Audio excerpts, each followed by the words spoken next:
Bienvenue à tous dans cette première vidéo qui a pour thème l'évaluation des compétences en utilisant Pronote. Donc je vais vous montrer quelques éléments que nous utilisons sur Colbert pour les BTS. Donc très logiquement, vous lancez votre Pronote, vous appuyez ici sur compétences. Une fois que vous avez appuyé sur compétences, par défaut, vous arriverez sur cette espèce de roue référentiel par domaine. Alors, étant donné que nos référentiels ne sont pas implantés dans Pronote et qu'on ne peut pas les importer directement tout fait, ça sera à nous de les fabriquer. Donc, première étape, vous cliquez sur celui-ci, référentiel par matière. Ce que vous voyez ici, c'est le client Pronote, hein, celui qu'on peut installer sur nos ordinateurs avec les codes Pronote. Les menus que j'utilise sont à peu près les mêmes sur le client web. Donc vous pouvez faire aussi. Il y aura peut-être quelques différences, mais si vous retenez bien les intitulés, ça sera les mêmes. Donc déjà, référentiel par matière.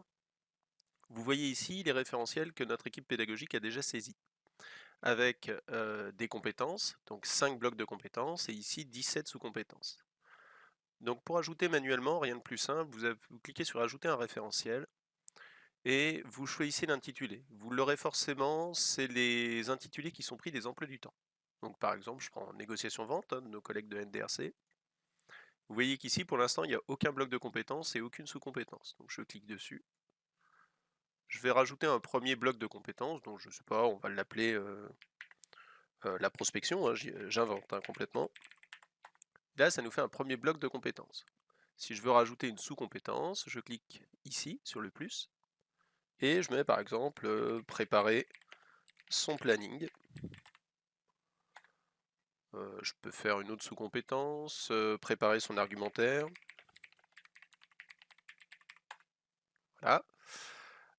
Donc là, on a bien un bloc de compétences avec deux sous-compétences. Ça sera important plus tard. Si je veux rajouter un autre bloc de compétences, par exemple communiquer, voilà, on voit que j'utilise un élément. Donc ce que nous on appelle des blocs de compétences, Pronote appelle ça des éléments. Ici, je vais rajouter une sous-compétence, ça serait par exemple choisir son canal de communication. Encore une fois, ce sont des exemples inventés. On voit que ça sera important pour la suite.